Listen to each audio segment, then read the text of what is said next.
welcome to the monthly pause. So, this is just a bonus interview with a dear friend, Sue Ann Gleason, who is a wonderful poet, a thinker, a sharer, and she's the author of In the Glint of Broken Glass, a really beautiful collection of poetry that came directly out of the pandemic. It was one of these books that was such a lovely companion to that difficult time in all of our lives.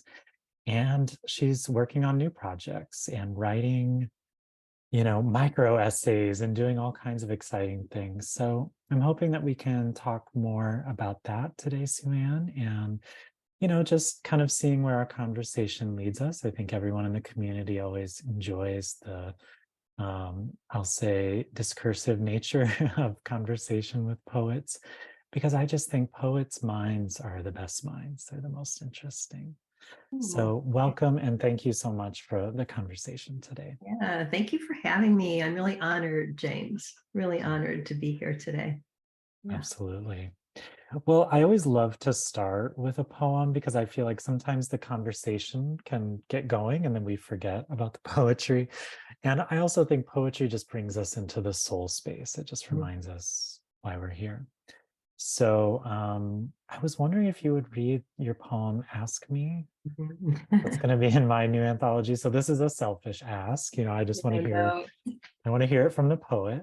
Yeah, I'd love to read this. And yeah, there's so many stories in this piece. Um, ask me. Ask me for the measure of starter and water in a loaf of sourdough bread, how to gently pull the dough across the surface of a marble slab, folding it like an envelope so that the gluten strengthens slowly and with intention. Ask me how those loaves of sourdough kept my hands steady and my mind occupied on days that fear and anxiety rose as exponentially as the starter. Ask me about my grandmother's kitchen, the sound of onions sizzling in a cast iron skillet, the smell of garlic, the shape of her hands, chopping vegetables, teasing pie crust over heaps of cinnamon soaked apples. Ask me about candles on countertops, how she lit those candles daily and prayed to patron saints, the depth of her faith reflected in the whisper thin pages of her prayer book and the 7 children she raised in the midst of the Great Depression. Ask me about the sound of her voice praying the rosary in Italian and how that became a lullaby singing me to sleep. Ask me about breakfast in her home, thick slabs of toasted bread slathered with cinnamon butter and smiles. Ask me about my grandfather's breakfast, the crunch of cornflakes, the tap, tap, tap of spoon on the delicate shell of a soft-boiled egg, how he swirled the remaining dark coffee from his cup. And if my memory serves me here, a shot of whiskey to warm his belly for a day digging ditches, the price he paid to live in America. Ask about the garden out back, how in summer months it resembles the one my grandfather tended. Sun-ripened tomatoes, basil, and beans. How every morsel in my kitchen, from sourdough loaves to the slow simmer of tomato sauce, is the love language of my grandmother's hands. Hmm. Ah, I'm so glad I selfishly asked to begin with that poem. I love reading that piece. It breaks me up every time I read it. Yeah, I think there's so much, there are certain poems by people. I noticed this in my work, and in the work of, the poems that I anthologize. There are just certain poems that contain so much of your own essence and who you are and your story. And this one just feels like one of those. And even in the movement from, the sourdough starter, working with your own loaf of bread, to the memory of your elders and the people who basically ensured that you would grow up here in America. And also it's just sonically rich to Mm, hear the poet read their own work. And yeah. I just was noticing, I didn't notice this when I read it on the page, but the sounds just really coming out, and especially what struck me this time was gluten, strengthen, intention. Mm, Like there's just mm. something about that, and the essence of bread. So, do you feel that with this poem that it contains so much of your own story? It does contain so much of my own story, and it really will probably appear again in this next body of work that I'm working on, the Roots and Wings chapbook. What's so interesting about this piece for me is I wrote this piece way before I really, really immersed myself in the study of craft. Like Mm, the whole book felt to me like a time capsule more so than a book of poetry. And mm, then after I published it, it was almost like, oh, like I don't even want to call this a book of poetry because I mm, learned so much in the interim. Like I wrote this during the pandemic. It feels like years ago, right? And mhm, then I was completely immersed. So now to look back at it, and I think you'll remember when you asked me for this poem, I said, oh, James, can I look at it? Like, can I? And you said, Suzanne, just remember this was the poem, that attracted me. And I'm like, okay, I promise it's just going to be a tweak or two because at that point, I was really immersed in line break and in jam mm, and the power of lines. And so I didn't see, probably didn't even have language, right, for consonants or assonance or enjambment, certainly not. But so when I look at this poem now, I'm kind of tickled that this piece spilled out at a time when I really felt like I was just on the cusp of becoming, the poet you so generously called me when we opened this call. mhm, So the piece had more heart for me than what I considered craft. And yet mhm. I think the piece is strong now, especially with Yeah. a couple of those tweaks, which were gentle, you know? Yeah, yeah. Well, it just makes me think what you're saying. Like, can we just make up a word for literature that's heart craft? There's a craft to including heart, letting that into a piece. And I think sometimes as an emerging writer, it can be easier to let that in, before you get other voices into your head, before, some of those terms that you mentioned sometimes can cause us a little bit of anxiety. Like, am I doing enough of this? Am I doing that? Am I doing that right? So there's something to be said for following intuition and instinct. But I think there's a lot to be said too, which you're saying, to immerse yourself in craft and get to know, and then to look back at older work and realize, like, oh, I did know what I was doing. I just couldn't name all the moves, or I didn't, I wasn't necessarily aware of them. But It's I think the best stuff always happens accidentally, right? Yeah. And with heart, the Yes. pieces that I think that move others are one, the honest pieces, Yes. and two, the pieces that are really coming from that really deep heart space. We pick them out, right? There's a beautiful quote by Gordon Leash: "Wear your heart on the page, and people will read to find out how you solved being alive." Oh, wow. I mean, isn't that just the truth? I mean, aren't those Mhm. the pieces that we're drawn to, the pieces that are telling a truth and that we have resonance with? Um, Mhm. they pull those heartstrings, something, and it's interesting because I write a lot about my dad, as you've probably seen. Recently, Mhm. I posted more of those pieces because it's the anniversary of his death and also Father's Day. And people have always been really drawn to those pieces. And it was always made me wonder, like, why are they so drawn to these pieces? And I think what I'm beginning to understand is he was an atypical father. He wasn't like the patriarchal dad. He was very gentle. He was soft. He was an artist. And I Wow. think many people who didn't have that experience of father are drawn to those pieces because they want to vicariously experience that version of father. Mm, And so, it may not be resonant like, oh, my dad was just like that, but yeah. there's something in there that feeds them in some way.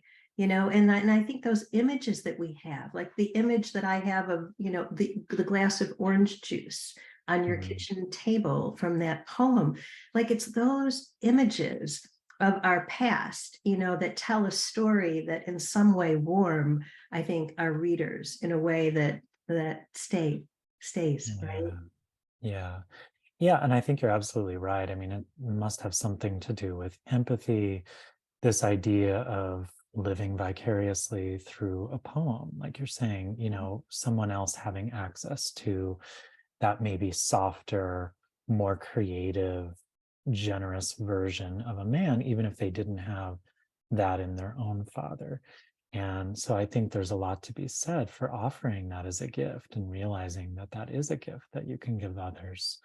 I think it also, you mentioned my poem telling my father, and that's certainly probably my most shared or most known poem that's out there in the world. And I love that because it's from a moment of tenderness Yeah. with my atypical kind of softer, unafraid of emotion father. He didn't always know how to show it, Yeah. but he was not afraid to cry or Yeah. express affection. And I think only in retrospect, looking back, do you realize, like, oh my gosh, this is such a rare gift. And now it's being transmuted and shared through your poems with other people, and that they're able to receive that, the gift of that same love. And getting emotional just thinking about Yeah. And it's how we it. keep them alive, right? Yes, I was yes. thinking this morning as I was putting milk in my tea that I buy this very particular brand, local, from a local dairy, of whole milk, right? Mm, And the reason I buy that milk is because when I open it, there's the cream on the top. My father mm, always told us a story about how when he was a kid, they'd all rush to the milk box. Whoever got there first got the bottle of milk with the cream on the top, and they ate the cream. And so every morning when I open that bottle of full fat milk, right, I see that cream and I think about my dad. So it's like I mm. bring him to life. Yeah, Through these actions and through the writing. So he's in some ways more alive for me now than he was during the decade of decline where we kind of lost him, cognitively. yeah, Yeah. yeah. It's absolutely, as you're saying, I think a way of bringing our lost loved ones back to life, keeping them alive, and also preserving the parts that are most alive of them, you know, not dwelling on those times of decline when they were maybe not themselves. It's almost being truer to who they are. And that's such a beautiful poetic intention. Do you have any poems about your dad handy? Did Gosh. you? Yeah, I've got the whole because I'm really working on this collection to see if it has um, what it needs to be a collection, to see how the pieces are talking to each other. And so I'll read the opening piece because I'm looking at it to see if it can also stand alone. Hmm. It's called Roots and Wings, after Joyce Carol Oates. This is not a story about happily ever after, where the writer visits the city of her birth or a summer cabin on Keuka Lake to sit on a dock, one leg dangling, the other curled into a hug. It's not a piece in which her grandfather fills the bowl of his pipe with cherry tobacco, strikes a match, and puffs circles of smoke through the air after a long day digging ditches. Nor is it a story about her grandmother steaming jars in scalding water, canning tomatoes, putting up a bounty for the blustery Buffalo winter, a landscape that couldn't be further from her homeland, Sicily. This is not a story about lemon trees, that bright yellow fruit that found its way into lemon pie, lemon cake, lemon cookies. It isn't even a story about a family of foragers, the weeds that Grandpa picked alongside the railroad tracks that later became batter dipped cardoons, flash fried and crunchy in a cast iron skillet. It's a story about a flicker of faith, migration of memory, kitchen whisperers and kinship, rosary beads wrapped around a grandmother's hands, a North Star, a father. It's a story about roots and wings. Mm, mm. So beautiful. It's like this incantation. So I can see why it's opening your new collection that you're working on. And that's a beautiful title, Roots and Wings. Mm, yeah, very, very imagistically rich. Thank you. Yeah. What do you think has drawn you to the material of memory and, Mm. digging into those roots and looking at the wings that carried your family over from Italy. I was just thinking as you were reading, like sort of wondering if it has to do with, delving into craft, which is sort of this more abstract act, but you're going deeper into poetry. And I think by doing that, often we go deeper into ourselves and our own stories too. Yeah, and so much so that, it's not necessarily the story that we're telling, but the questions that we're asking, right? Mhm. We're putting together a piece. And I think for me, what I'm inquiring about here is, like, what does it mean to have grown up in an immigrant family, right? With a grandmother who, learned the language, broken English, but learned the language, and a grandfather who maybe had 3 words: thank you, thank you, Mm. thank you. He always said it in Oh. threes. And what's interesting to me is that our language was not verbal. We spoke the language of food. Food was our love language, but those two figures in my life, my grandparents, who were very much, a part of my growing up years, did not have language. And, Mm. and I think it's so interesting that my query right now is to somehow remember them through language, and that also my family was largely uneducated. My mother only made it through 8th grade because she grew up during the Depression, and she was the eldest daughter. And so she had to leave school in 8th grade to help my grandmother, raise these children in the midst of the Great Depression. And then came the war, right? And so there are all these little factors. And so my query for my own personal, wonderings is, how is it that I'm so intensely curious and so, driven, right, to Mhm. learn, to use language, to study craft, and what's the relationship there between how I grew up in this family that was largely not educated, not intellectually curious, not learned, right? Mhm. And yet here I was at a very early age, lost in books, just Mhm. completely immersed and lost. And still, in addition to all the bookshelves, I've got piles everywhere. Like, they're my friends. Books are my friends, and poets have saved me, Mhm. through some very difficult years. It's the poets I turn to, both in the books and also in company. Like, who would we rather be around, than people with that kind of sensitivity and that kind of attention, to the world and to each other? It's a pretty magical group of people. I've Mhm. never met a poet or a writer who I haven't fallen in love with, Mm. Right. Yeah. There's always something to love, whether it's quality of attention or their presence or even just the presence on the page. There's Mhm. just so much to admire. I think that's really interesting that you're questioning that or just being curious about why you're so drawn to language when um, your ancestors were not or could not be, maybe didn't have the space and luxury to or even just the education to have access to that. And sometimes I wonder if we, because I'm in a similar position, like neither of my parents finished high school, and yep, and we're not interested in books. And certainly, I don't think there was any poetry in the house growing up, other than Dr. Seuss maybe. And so why and how on earth did this draw me in? And maybe it is filling in that gap. Maybe it's again this sense of gift giving that I think writing can so often be, that we're giving them the gift of expression that they never had. Hmm. Like I just keep thinking about your grandmother's hands that ends Yeah. that first poem, that image, and just how the heart is in the hands, right? Mhm. That's what how she was able to express love, probably through food, through making and doing. And now you're able to express it also through food, probably, I'm Yeah. guessing, and doing, but you have this other mode, which is language and especially poetry, which, not to be biased, but I think is one of the highest expressions of language. Yeah, Yeah. truly. Yeah. Yeah, it's an art form, and so is food. I think the whole food prep informs, because I'm very connected to the plate, right? Into food Mhm. preparation. It's never been a burden for me.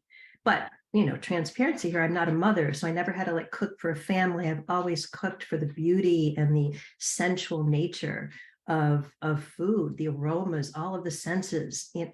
So and I think that also informs my writing, not Mm. just writing about food, but the awareness and the intention and attention. We talk about that a lot. That part of my life brings to this part of my life, to the Mhm. page. Like my senses are heightened. Yes. I pay more attention. My eyes are open wider. I see things. I note things. I make things. And I think that informs the writing as well. And I don't think it's just about food. It can be knitting or any moving meditation, which circles back to what you said earlier about presence, right? Mm. Yeah. We're such a society of rushers and scrollers and movers and shakers. It's, finally, it for me, because I've been kind of that person all my life, it's like I'm being called to slow down, and Mm. take in the world. And that's a gift. That's right. Absolutely. Yeah, I was just thinking I was watching this show. I think I can't remember the guy's name, but he's an Italian actor. It's called Searching for Italy. Is it? Um It's not the Phil guy, is it? no, no, it's a different his family's roots are in Italy. But Oh, anyway, Stanley Tucci? thank you. Yes, I Yeah, couldn't yeah, think of his name. Yeah, that's him. And I really loved it because he goes by region in mm, Italy, and it's so yeah, rich. And you see people who are growing things like, those lemons that you mentioned yeah. in the earlier poem, which show up over and over again in different parts of Italy.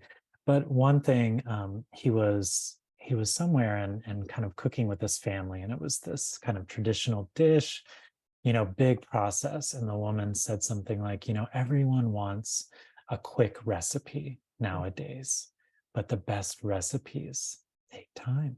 They just take time.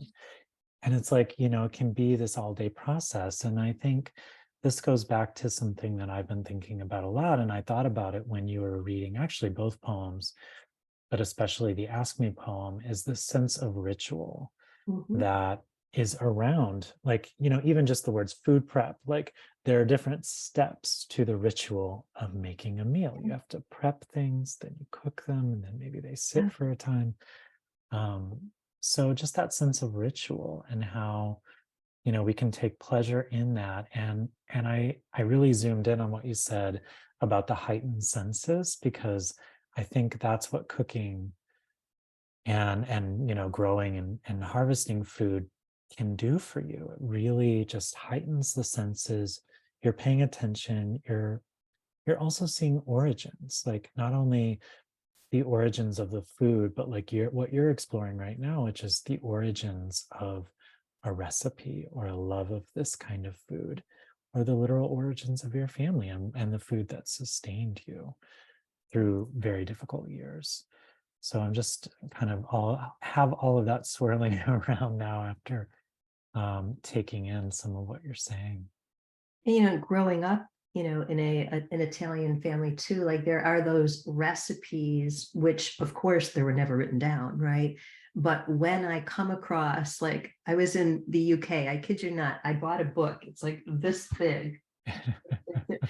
In to carry home in my suitcase, Oh my because it was gosh. this beautiful book with recipes from Sicily. And as I was going through this book in this beautiful little independent bookstore, I'm seeing things that I think my grandmother prepared that I've been trying to recreate for years. I carried this huge book back home with me. I think I probably left things in the UK just to fit the book in my suitcase, because I want to recreate the sensory experience of being in her Mm, kitchen. Like I want that mm, back. I want to keep her alive. You mentioned the word origin. I think our origin story sometimes is what keeps us alive or keeps us hopeful that we're going to make it, through mm, our future. When I look about my roots, and when I look at how these two people, my grandparents, came over to this country literally in the belly of a boat, with 3 small children. My mother was a baby. She was like 4 months old, never to revisit their land, their home, their family, to leave a farm and then be plunked into the middle of a city, digging ditches. Like, what kind of tenacity was that? What did they survive? I think they came over right when Mussolini was rising to power. Mm. So when I look at that, I draw strength from the origin story, and I want to recreate whatever I can. Even knitting, is something Mhm. I do to feel the yarn in my hands, because it brings me back to the yarn in her lap, Mm. and how she was able to calm herself with the rosary, the cadence of the rosary, or the clicking of the needles. And all of those sensory memories calm my nervous system today, Yeah. at times when sometimes our nervous system is jacked up by breaking news and whatever else, we're dealing with in our lives. Mm. Yeah. Yeah, it's just making me think that, some of us who may not be religious might still be able to see some of those habits and practices as like, oh yeah, that must have been really calming at, in a place and at a time when not many things were calm, or when you might have been worried about where the next meal was coming from, or the next paycheck, or what have you. Like, there are just these practices and rituals that maybe we've kind of let go of, that different versions of could help. And I think, writing is one of those Yeah. things. I just, when you were saying the clicking of the rosary beads, I'm just thinking like the clicking of a pen, or Yes. the tapping of the keys on the keyboard, and just being lost in the sensory experience that is writing as well. And whether we have a cup of the milky tea, like you mentioned, or for me, the milky coffee, or, just whatever kind of rituals we can create. And I love that sense of, I hadn't really thought about food or origins in this way, but like trying to recreate the sensory experience of Mhm. being in your grandmother's kitchen, or like in my poem that you mentioned, being in the kitchen with my father when he left me that glass of orange juice. Like, just there's something about doing that, and doing that in a way that's honoring, doing it well, that is itself calming, I think, to the Mhm. nervous system, that Mhm. calms grief, Yeah. honors it in a way. And so I guess I'm just seeing that as an invitation for all of us to really just embrace that sensory experience, like the literal experience of recreation as it's happening as we're writing, and then also the imaginary kind Yeah. of experience of looking back. Or the whole memory thing. You mentioned the tapping, of the typewriter. And I'm reading a book. Oh gosh, I'm reading a lot of books, but have you seen One Long River of Song? Are you familiar with this Hmm. this book? Yeah. And the essays are amazing, but in one of them, he's talking about his father, and I guess the tapping of the typewriter. I guess his dad was a writer, and he has this piece. It's the old typewriter in the basement. See how my yellow here, but he's got this just like um piece about. May I read a piece of his Yeah, work? sure. Yeah. Okay, because I think your people would love this, because the typewriter was him and he was our hero. And we loved him and we wanted to be like him, which is why we all learned to type.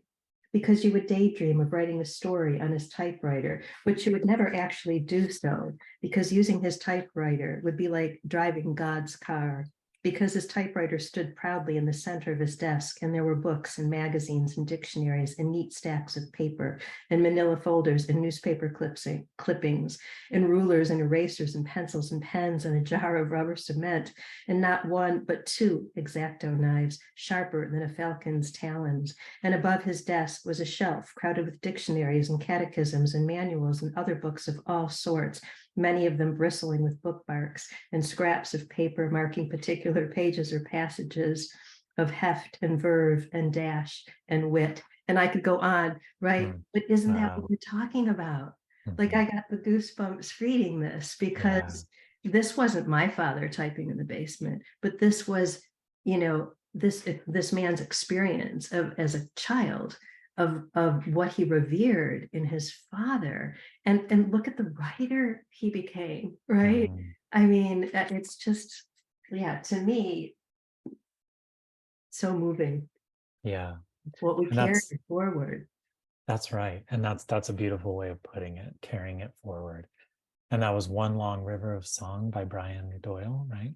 Yes. Yeah.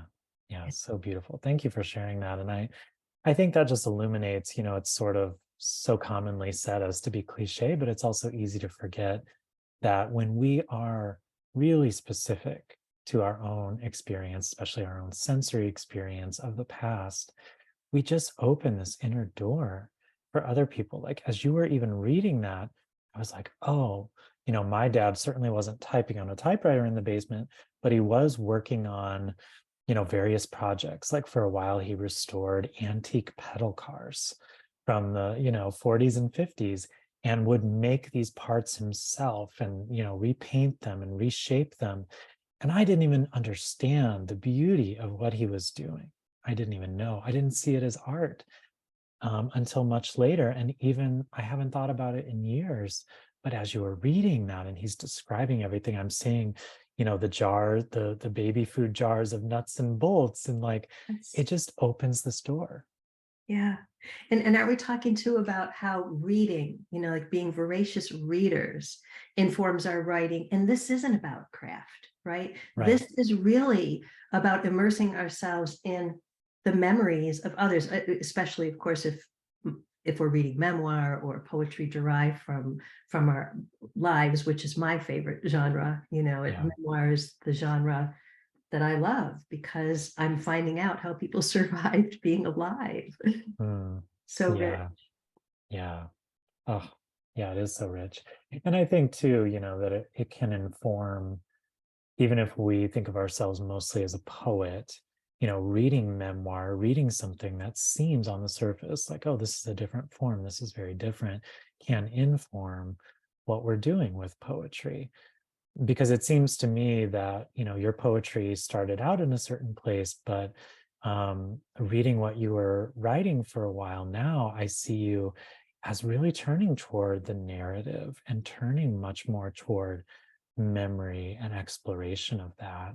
And I imagine that has a lot to do with what you're taking in. And you've even published some, Yeah. micro essays, you were saying.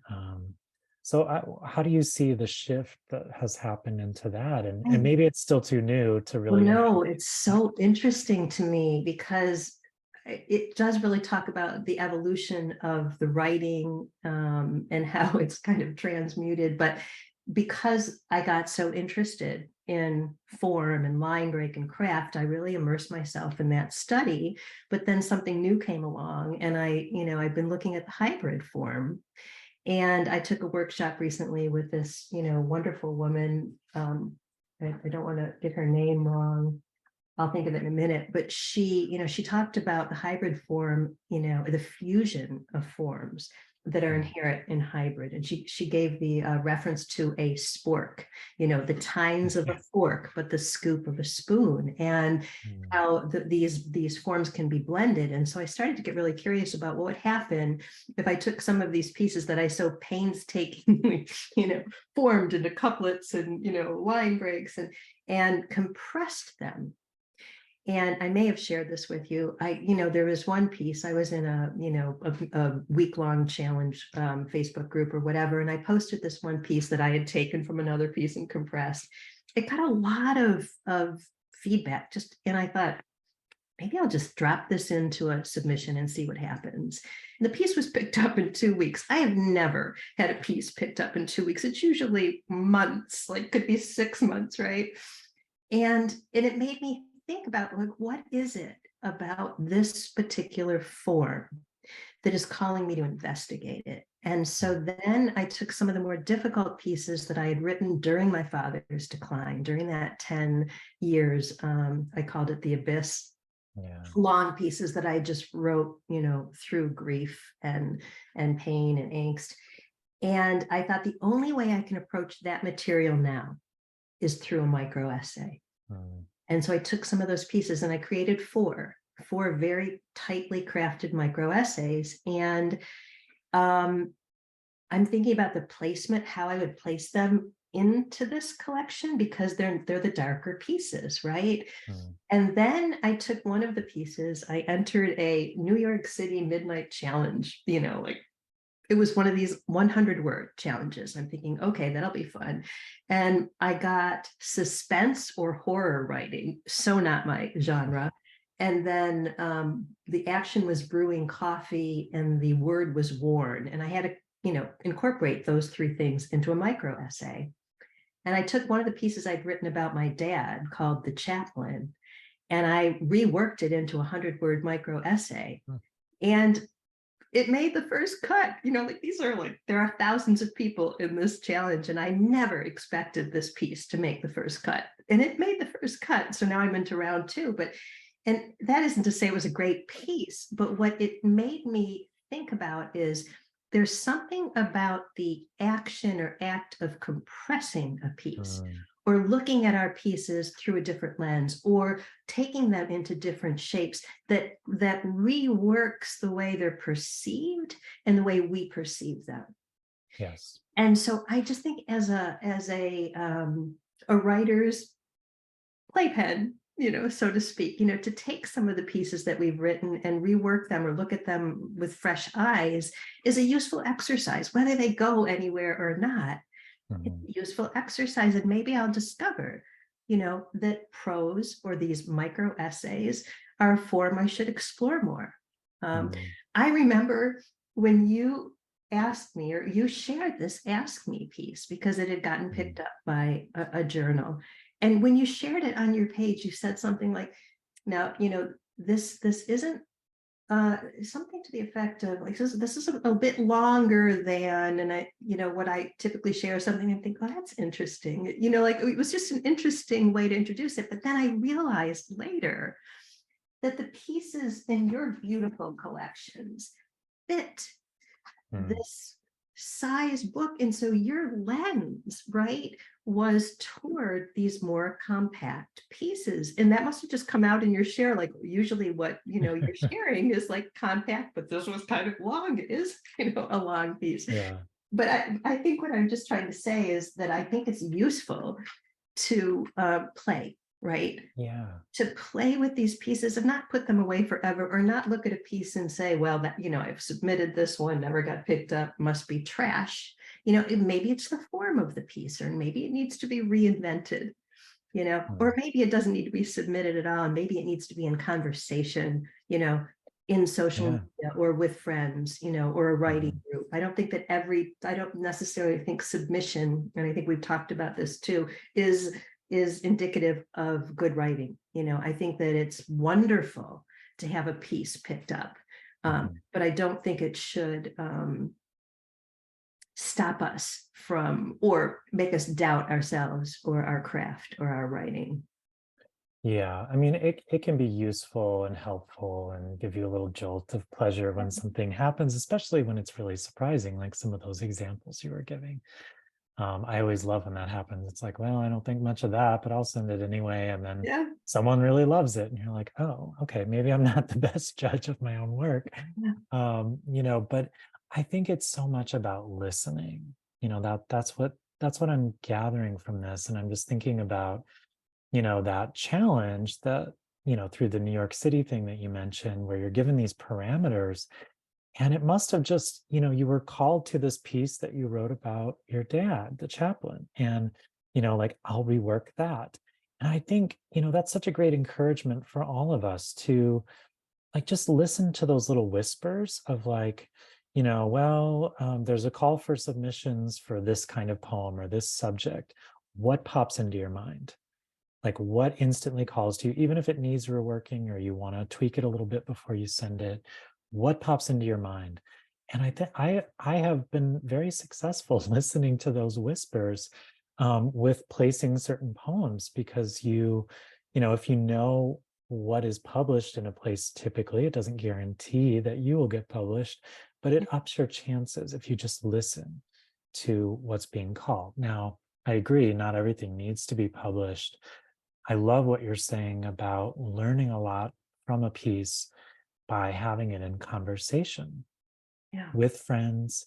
If you're moved to share it on social media, I know for our community, we have a closed Facebook group where people can share freely and still publish their pieces. But, um, even putting together a collection like you're working on now, I can't tell you how many poems have been kind of rescued from my own personal slush pile because it's like, oh, that fits here, and then tweak this, and it becomes a totally different poem because Yeah. you see it in a different light with fresh eyes, as you Yeah. said. Mm. Yeah, the conversation piece is really fascinating to me. And I look at different people who you've interviewed over time. Jane Hirschfield, 17 years putting Ledger together. Mm, 17 years. I mean, think about that. yeah. Before she, and who knows what happened in those 17 years, but I just love the slowness of letting those pieces talk to each other, and then having them collected in this beautiful book. Mm, So I don't think there's a rush to it. you know I think there's the yeah. nudge. Yeah. Yeah. Absolutely. Yeah. And it is more gentle. It's sort of like we're saying, like just listening to the whispers, listening to the gentle nudge. Um, and with Jane Hirschfield too, during those 17 years, she was putting together and working on and publishing other collections as well. So it doesn't mean you have to sit on your hands if something is not Yeah. coming together or is taking more time. But yeah, I appreciate that slowness too, that idea that we can just kind of sit back and allow things to be, that there may be an internal drive which I'm often listening to, but there isn't a rush, Mhm. that we're always giving a greater gift, I think, when we just allow things to come together on their own time. Yeah. Yeah. Would you read another poem for us? I know we're kind of slowly winding down here. Sure. If this is the last one, I'll read the poem that may be the last one in the collection. Great. It's a little bit of a heartbreaker. Mm, Um, Here we go. So this one, hang on, just my little tab here. This one is called Wing and Feather. The room wintered when he passed. No rattle, just a gentle departure, a wisp into the ethers. He visits me in dreams, sometimes a butterfly, this time a bird. mm. Yeah, I love that. Yeah, it's exactly what you were saying in the poem. If indeed that becomes the last poem, it's a gentle departure. And I love the word departure too, because it suggests a slow leaving, and the word itself is slow, 3 syllables, Yeah, different consonant sounds. So departure. I don't know, maybe I'm being hyper focused yeah, because I'm a no, poet, I but love that. yeah, I think I saw that when you recently shared it, and really noticed that word departure. Mm. Yeah. See, you're speaking to like how important it is to be in conversation, not only with the pieces, but with others. Because oftentimes you've said something to me, when I posted a piece, a noticing, and then I have a whole new view of the piece, Mm, which gives me pause, but then informs the next piece. So I yeah. don't think poetry writing, people might think of it as a very solitary, activity, but I do think we need to be in conversation with our pieces, and not necessarily Yes. in a workshop, where we're taking it apart, but just in conversation. And I think that, the greatest gift that I've gotten and done all of the Poetry of Resilience, beautiful, beautiful offerings, but was Nikita Gill, when Mm, she gave us permission or invitation to just choose, if it's social media, Instagram, Facebook, like choose the space we want to interact with our pieces. It doesn't have to be the New Yorker, right? We don't have right. to aspire to something, that grand, to really have our poems be out in the world, touching people, Yeah. and touching us back, right? The Yeah. reciprocity of the engagement that we have when we get brave enough to share the pieces. and then Mm. open enough to receive the feedback. Wow. Yeah, that's beautifully put. Brave enough to share and open enough to receive the feedback and to receive complimentary Yeah, feedback, to really hold on to that goodness because, you know, 500 people could give you a compliment on a poem you post, and then someone posts one little nasty right. thing and you hold on to the nasty thing. So, Exactly. like let's hold on to the good and let's actually believe because people don't have to say nice things. So often we might kind of have that narrative of like, oh, she's just being nice, she, Right. whatever. But someone took the time out to write a comment or Yeah, write a little note to you about something you posted or published, and to just really remember that and receive it. I've heard the advice to like print out fan letters or notes and like keep them in a binder. I have never done that, but I think it's a good thing, like even just to copy and paste a few comments that people have shared with you so that you remember on those doubtful and yeah, fearful days, like this is who I am and this is yeah. what's important, and it is touching people. And I agree with you, Sue Ann, that, I think we can aspire to the New Yorker, sure, why not? But like not to just wait until the outer world says, oh no, your poetry is great. It's going to be published with this publisher in the New Yorker, the Atlantic, whatever, but to really find different and ways that are right for each of us to share our work, because that conversation is really important.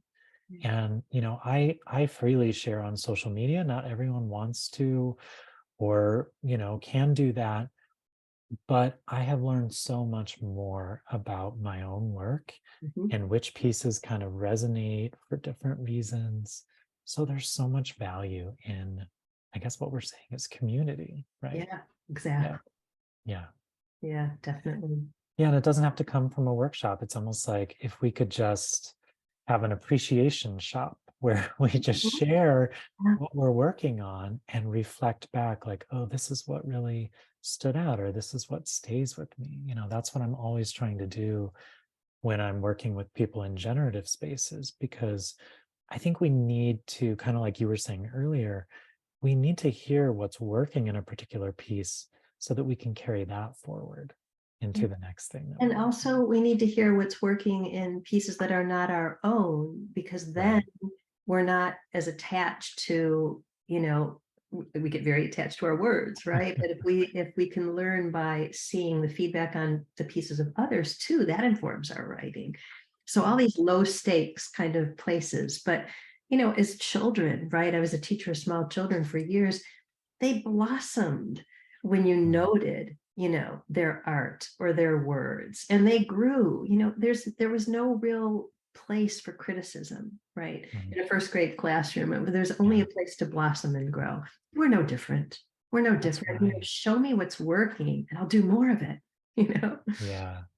Yeah, until, that is the garden that you end up tending, is all of this beauty that comes from your own work. I love that you're saying this because I don't think we're very different from the first graders and younger children that we once were. We still need, that positive reinforcement from ourselves and from other people, Yeah.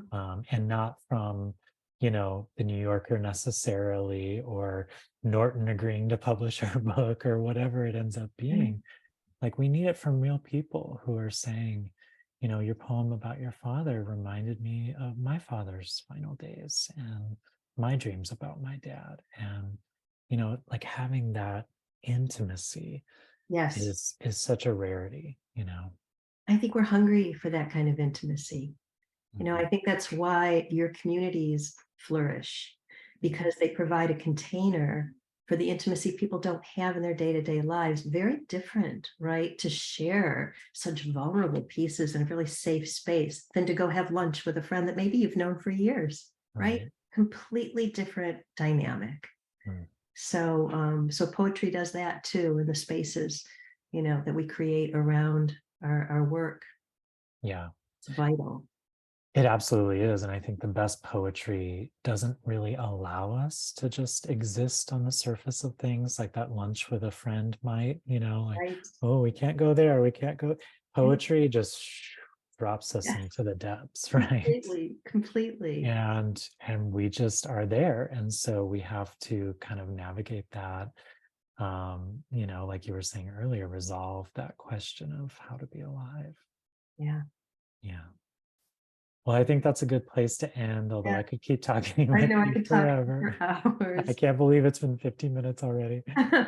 But what a pleasure, Sue Ann Gleason. Thank you so much for joining us. I know that our Mm, community here is going to get so much out of this conversation. So thank thank you you, so James. much. Thank you so much. Mm. Yeah, thanks.